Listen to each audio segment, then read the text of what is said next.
Olá, eu sou a Isabelle Aguilar e hoje eu vou apresentar uma investigação epidemiológica de cinomose canina. E eu quero propor uma pergunta já no início, que é como um único cão pode causar um surto em um abrigo inteiro. E a gente vai responder essa pergunta ao longo da apresentação. Então, para começar, vamos falar primeiro sobre o que é a cinomose. Bom, ela é uma doença infecciosa causada pelo vírus da cinomose canina, também conhecido como CDV, pertencente à família Paramyxoviridae e ao gênero Morbillivirus. Ela é conhecida principalmente por afetar cães, mas também pode acometer outros carnívoros como raposas, lobos, furões, etc. Ela tem uma grande importância clínica, porque é uma doença sistêmica que acomete principalmente sistemas respiratório, digestório e neurológico. Ela é uma doença de alta mortalidade e os sobreviventes geralmente ficam com sequelas neurológicas que variam de leves a graves. De importância epidemiológica, ela é uma doença altamente contagiosa, que a contaminação ocorre principalmente através de secreções, como podemos ver na imagem aqui apresentada, e ela tem uma distribuição mundial, o que torna o seu controle ainda mais difícil. Então, para entender como essa doença se espalha, vamos entender primeiro a sua cadeia epidemiológica, começando pelos reservatórios, que são principalmente cães que estão infectados, mas também podem ser animais silvestres. A eliminação do vírus ocorre através de secreções nasais, através de saliva, urina e fezes. O contato direto é o principal meio de infecção, através de lambeduras, brincadeiras ou qualquer tipo de contato que envolva as fontes de infecção, mas também pode ser contato indireto, por exemplo, compartilhamento de potes dentro dos abrigos, compartilhamento de cobertas, tudo isso ajuda a disseminação da doença. E os hospedeiros mais susceptíveis são os filhotes, os animais imunossuprimidos e os animais que não estão vacinados. E tudo isso junto com fatores ambientais, por exemplo, lugares com grande densidade animal, como já citei, abrigos e canis também, e a baixa cobertura vacinal nesses lugares. A falta de isolamento também proporciona um maior risco de surto. Agora, entrando no conceito de saúde única, embora a cinomose não seja uma zoonose, ela ainda tem uma grande importância na nossa sociedade. Com questão da saúde animal, tem uma alta taxa de mortalidade e mesmo os sobreviventes têm sequelas permanentes, as neurológicas. No meio ambiente tem um grande risco para os animais silvestres, porque pode haver transmissão dos cães domésticos para a fauna. E na saúde humana, os impactos eles são indiretos, mas ainda são bem relevantes, porque há custos com esses tratamentos, porque é uma doença difícil de tratar, é um tratamento prolongado, exige quarentena. Também há uma necessidade de educação sanitária da população, principalmente na questão vacinal e também para não deixar os seus animais terem contato com animais de rua ou, no caso de zona rural, não deixar com que os animais domésticos tenham contato com a fauna silvestre. E também tem a dificuldade da gestão com animais errantes, por causa do abandono, porque conforme aumenta o número de abandono, aumenta a dificuldade de cuidar desses animais que estão à solta e eles podem ser contaminados e também podem disseminar essa doença. Agora que sabemos um pouco mais sobre essa doença, vamos investigar um caso fictício de um abrigo municipal que tem sob seus cuidados 50 cães.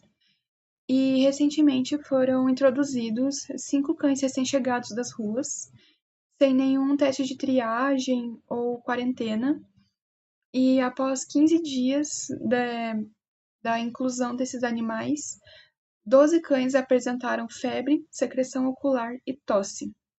E dias depois, 5 desenvolveram sinais neurológicos, como mioclonia e convulsões, e 4 evoluíram para óbito. E apenas 30% desses animais estavam vacinados. O que a gente pode ver que houve todo um contexto de uma facilidade do vírus circular, o que a gente vai analisar logo mais. Agora, investigando de forma mais criteriosa o que aconteceu, a gente viu que teve vários fatores de risco, principalmente a baixa vacinação dos cães do abrigo, a ausência de quarentena dos recém-chegados, que eles já tiveram contato direto desde o início, e por causa da alta densidade de animais, facilitou a circulação do vírus. A disseminação provavelmente ocorreu por secreções, por contato direto, lambeduras, brincadeiras, e compartilhamento de fomites.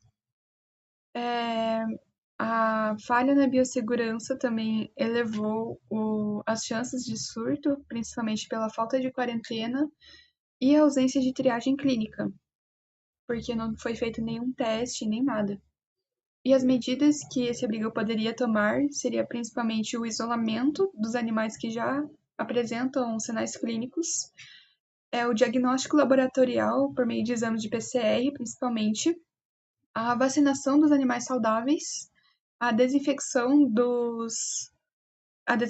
de onde os animais estavam, para evitar contaminação por meio de fomites, e também suspender a entrada de novos animais e também monitorar os animais que tiveram contato com os casos suspeitos. E tudo isso junto ajuda a interromper o ciclo do vírus. Então, a principal forma de prevenir novos surtos é a vacinação eficiente, ter um programa de vacinação que realmente funcione, combinado junto com a quarentena de animais recém-chegados, ter uma vigilância epidemiológica eficiente, um controle populacional para não ter uma superlotação, uma facilidade do vírus circular, a educação dos responsáveis sobre a vacinação e também ensinar ou alertar sobre os sinais clínicos precoces, por exemplo, secreção ocular, secreção nasal, antes que vire um surto, já tratar quem está apresentando esses sinais desde o início, fazer testes e tratar antes da contaminação circular entre todos. E nessa imagem a gente tem um exemplo de Silvestre com sinomose, esse é um cachorro do mato, que exemplifica o que eu falei anteriormente, sobre a contaminação com a fauna. Então, lições que tiramos dessa investigação epidemiológica é que o surto provavelmente aconteceu por meio de um único cão infectado, que foi introduzido no abrigo sem nenhuma triagem. A baixa cobertura vacinal dentro do abrigo favoreceu a disseminação entre os animais mais suscetíveis.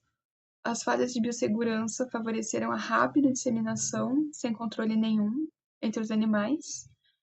E a investigação epidemiológica ajudou a identificar a origem do surto e a analisar medidas para prevenir novos surtos futuramente. Então, concluindo, a sinomose é uma doença altamente contagiosa e de grande importância para a medicina veterinária. A epidemiologia ajuda a identificar a origem de surtos, a compreender as formas de transmissão da doença e também a elaborar formas de prevenção e controle. A vacinação ainda é a melhor forma de prevenção, associada à biossegurança e à vigilância epidemiológica. A respeito da saúde única, embora a sinomose não seja uma zoonose, ela afeta a saúde animal, a fauna e gera impactos sociais e econômicos na saúde humana. E por tudo isso, o médico veterinário é essencial, é fundamental na vigilância e no controle dessa doença.